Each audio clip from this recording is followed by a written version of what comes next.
السلام علیکم۔ آج جمعرات ہے، جولائی کی 9 تاریخ۔ میں ہوں خالد حمید، خبروں کے ایک بلیٹن کے ساتھ۔ امریکہ اور ایران کے درمیان کشیدگی میں اضافے کے دعوے۔ غیر مصدقہ اطلاعات کے مطابق گزشتہ 2 دنوں کے دوران امریکہ نے ایران میں متعدد مقامات پر فضائی حملے کیے ہیں، جن میں تہران سمیت جنوبی علاقوں کو نشانہ بنانے کا دعویٰ کیا گیا ہے۔ رپورٹس میں یہ بھی کہا گیا ہے کہ ان حملوں میں متعدد افراد جاں بحق ہوئے، جن میں اسلامی انقلابی گارڈ کور کے ایک رکن کی جاں بحق ہونے کا بھی ذکر کیا گیا ہے۔ ان اطلاعات کے مطابق ایران نے مبینہ طور پر خلیجی ممالک میں موجود امریکی فوجی تنصیبات اور دیگر انفراسٹرکچر کو جوابی کارروائی کا نشانہ بنایا۔ رپورٹس میں دعویٰ کیا گیا ہے کہ حالیہ کشیدگی کا آغاز آبنائے ہرمز میں تجارتی بحری جہازوں پر مبینہ حملوں کے بعد ہوا، جس کے نتیجے میں دونوں ممالک کے درمیان جوابی کارروائیوں کا سلسلہ شروع ہوا۔ مزید دعویٰ کیا گیا ہے کہ یہ حملے ایسے وقت میں کیے گئے جب ایران میں سپریم لیڈر آیت اللہ علی خامنئی کی آخری رسومات جاری تھیں، تاہم اس دعوے کی آزاد ذرائع سے تصدیق نہیں ہو سکی۔ امریکہ کے صدر ڈونلڈ ٹرمپ کے حوالے سے بھی کہا گیا ہے کہ انہوں نے ایران کے ساتھ مفاہمت کے امکانات کو کمزور قرار دیا، تاہم ساتھ ہی مذاکرات کا دروازہ مکمل طور پر بند نہ کرنے کا بھی اشارہ دیا۔ امریکی سینٹرل کمانڈ سینٹ کام کے حوالے سے دعویٰ کیا گیا ہے کہ ایران کی عسکری صلاحیت کو محدود کرنے کے لیے متعدد فوجی اہداف کو نشانہ بنایا گیا، جبکہ اس کارروائی کو آبنائے ہرمز میں تجارتی جہازوں پر مبینہ حملوں کا جواب قرار دیا گیا۔ مختلف غیر مصدقہ رپورٹس کے مطابق امریکہ نے ایران پر عائد پابندیوں میں دی گئی بعض رعایتیں واپس لے لی ہیں، جبکہ خطے میں فوجی کشیدگی مزید بڑھنے کے دعوے بھی سامنے آئے ہیں۔ اطلاعات کے مطابق آبنائے ہرمز میں تجارتی جہازوں کی آمد و رفت شدید متاثر ہوئی ہے اور بحری سرگرمیاں محدود ہو کر مخصوص راستوں تک رہ گئی ہیں۔ بعض رپورٹس میں کہا گیا ہے کہ ہزاروں ملاح اس اہم آبی گزرگاہ کے اطراف میں پھنسے ہوئے ہیں۔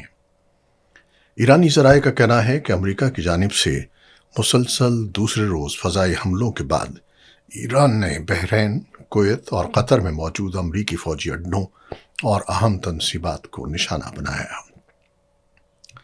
ان رپورٹس کے مطابق ایران کے مختلف شہروں میں ہونے والے حملوں میں متعدد افراد جاں بحق اور زخمی ہوئے۔ امریکی صدر ڈونلڈ ٹرمپ کے حوالے سے کہا گیا ہے کہ یہ کارروائیاں آبنائے ہرمز کے قریب تجارتی جہازوں پر مبینہ ایرانی حملوں کے جواب میں کی گئی ہیں۔ بعض ایرانی حکام نے الزام لگایا ہے کہ امریکہ نے بوشہر کے جوہری پاور پلانٹ کے قریب بھی فضائی حملہ کیا، تاہم بعد ازاں ایرانی حکام نے کہا کہ جوہری تنصیب محفوظ ہے اور اسے کوئی نقصان نہیں پہنچا۔ امریکی حکام کی جانب سے اس حوالے سے فوری طور پر کوئی باضابطہ رد عمل سامنے نہیں آیا ہے۔ ایرانی میڈیا میں کہا گیا ہے کہ گلستان صوبے میں چین ایران ریلوے کوریڈور کے ایک اہم پل کو امریکی حملے میں نقصان پہنچا، تاہم متعلقہ حکام کے مطابق اس کی مرمت جلد مکمل کر لی جائے گی۔ ایران کی وزارت خارجہ نے امریکی کارروائیوں کو سنگین جرم قرار دیتے ہوئے ان کی مذمت کی ہے اور الزام عائد کیا ہے کہ واشنگٹن نے دونوں ممالک کے درمیان موجود مفاہمتی معاہدے کی خلاف ورزی کی ہے۔ ادھر کویت کی وزارت دفاع نے بتایا ہے کہ اس کے فضائی دفاعی نظام نے متعدد بیلسٹک میزائل، ایک کروز میزائل اور کئی ڈرونز کو تباہ کر دیا۔ حکام کے مطابق ملبہ گرنے سے کچھ املاک کو نقصان پہنچا، جبکہ ایک شخص زخمی ہوا۔ بحرین میں بھی دھماکوں کی آوازیں سننے اور خطرے کے سائرن بجائے جانے کی اطلاعات سامنے آئی ہیں۔ بحرینی حکام کے مطابق فضائی دفاعی نظام نے متعدد حملوں کو ناکام بنایا اور بڑے نقصان سے بچا لیا۔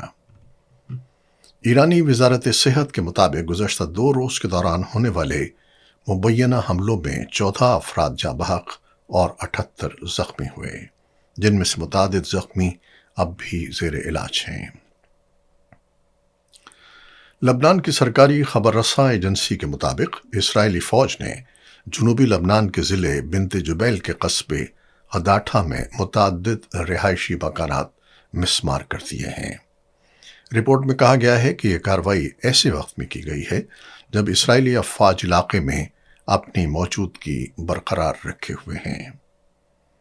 ادھر الجزیرہ کی جانب سے اپریل میں شائع کیے گئے سیٹلائٹ تصاویر اور اوپن سورس انٹیلیجنس کے تجزیے میں دعویٰ کیا گیا تھا کہ جنوبی لبنان میں انفراسٹرکچر کو وسیع پیمانے پر نقصان پہنچانے کی اسرائیلی پالیسی اپنائی جا رہی ہے۔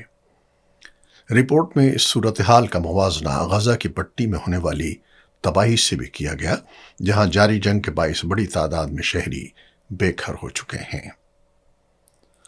دوسری جانب لبنان کے صدر جوزف اون نے امریکی ایلچی مشیل عیسیٰ سے ملاقات کی، جس میں صدر ڈونلڈ ٹرمپ کی دعوت پر واشنگٹن کے آئندہ دورے اور دو طرفہ تعلقات پر تبادلہ خیال کیا گیا۔ لبنانی صدر نے جنوبی لبنان میں جنگ بندی کو مؤثر بنانے، اسرائیلی فوجی کارروائیاں روکنے اور امریکی ثالثی میں طے پانے والے معاہدے پر عمل درآمد کی ضرورت پر زور دیا۔ انہوں نے مقبوضہ علاقوں میں گولہ باری اور مکانات کی مسماری بند کرنے کا بھی مطالبہ کیا۔ امریکی ایلچی عیسیٰ نے کہا کہ صدر اون کا متوقع دورہ واشنگٹن لبنان کے استحکام کے لیے امریکی حمایت کی عکاسی کرتا ہے۔ انہوں نے بتایا کہ 14 اور 15 جولائی کو روم میں لبنان، امریکہ اور اسرائیل کے وفود کے درمیان ایک فالو اپ اجلاس بھی متوقع ہے۔ انہوں نے مزید کہا کہ آئندہ چند روز میں ایک امریکی فوجی وفد بیروت پہنچے گا، جہاں اسرائیلی افواج کے انخلا کے بعد لبنانی فوج کے حوالے کیے جانے والے پائلٹ ایریاز سے متعلق امور پر بات چیت کی جائے گی۔ اور اب پاکستان سے یہ خبر۔ بلوچستان میں پولیس چوکی پر حملہ، 9 اہلکار جاں بحق، 15 حملہ آور مارے گئے۔ جنوب مغربی پاکستان کے صوبے بلوچستان میں ایک ڈیم منصوبے کے قریب قائم پولیس چوکی پر مسلح حملے میں کم از کم 9 پولیس اہلکار شہید ہو گئے۔ حکام کے مطابق جاں بحق ہونے والوں میں 2 افسران بھی شامل ہیں۔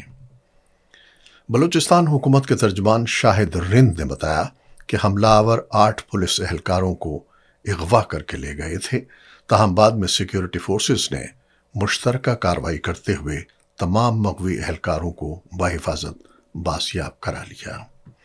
ان کے مطابق پیراملٹری فورسز، پولیس اور محکمہ انسداد دہشت گردی نے مشترکہ کلیئرنس آپریشن کے دوران 15 حملہ آوروں کو ہلاک کر دیا۔ واقعے کی ذمہ داری فوری طور پر کسی گروپ نے قبول نہیں کی ہے۔ آزاد کشمیر انتخابات سے قبل سیاسی ماحول پر تنقید اور بیرون ملک مظاہرے۔ آزاد کشمیر میں 27 جولائی کو ہونے والے انتخابات سے قبل بعض سیاسی حلقوں نے حالیہ حکومتی اقدامات پر تنقید کرتے ہوئے انہیں اپوزیشن کے خلاف کریک ڈاؤن قرار دیا ہے۔ ان حلقوں کا موقف ہے کہ ان اقدامات کا مقصد اپوزیشن کی سیاسی سرگرمیوں کو محدود کرنا ہے، تاہم حکام کی جانب سے اس موقف کی توثیق نہیں کی گئی۔ تحریک انصاف نے اعلان کیا ہے کہ وہ JKJACC پر پابندی، گرفتاریوں اور دیگر کارروائیوں کے خلاف احتجاجاً انتخابات کا بائیکاٹ کرے گی۔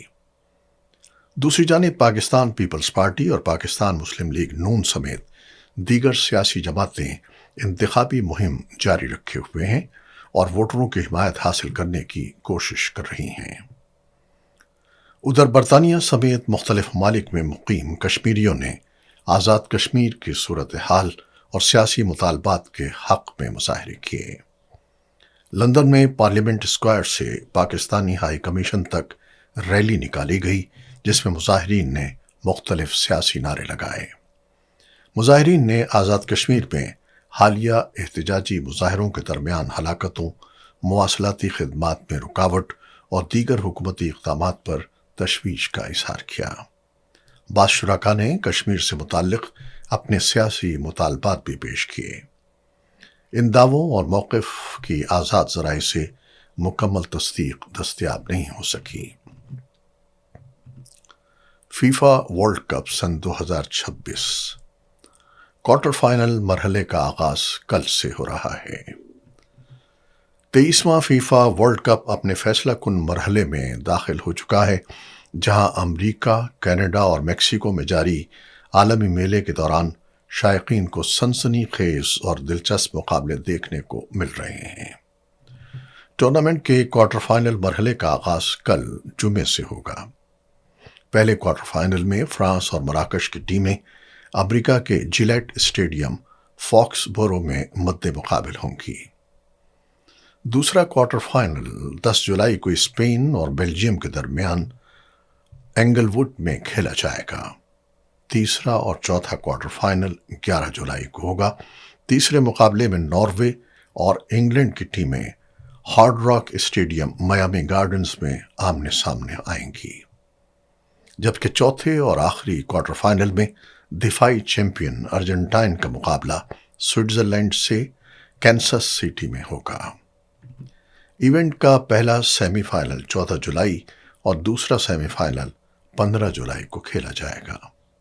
تیسری پوزیشن کا میچ 18 جولائی جبکہ فائنل 19 جولائی کو MetLife stadium East Rutherford میں منعقد ہوگا، جہاں نئے عالمی چیمپئن کا فیصلہ ہوگا۔ یہ تھی وہ خبریں جو یوٹیوب چینل پر ہم نے آپ کے لیے پیش کی ہیں۔ آپ ہمارے چینل کو دیکھتے ہیں، شیئر کرتے ہیں اور پسند کرتے ہیں، اور اپنے کمنٹس میں اپنی محبتوں اور آراء کا اظہار کرتے ہیں، جس کے لیے ہم آپ کے بے حد مشکور ہیں۔ اپنی ان کاوشوں کو جاری رکھیے گا۔ خالد حمید کو اب اجازت دیجیے گا۔ اللہ حافظ۔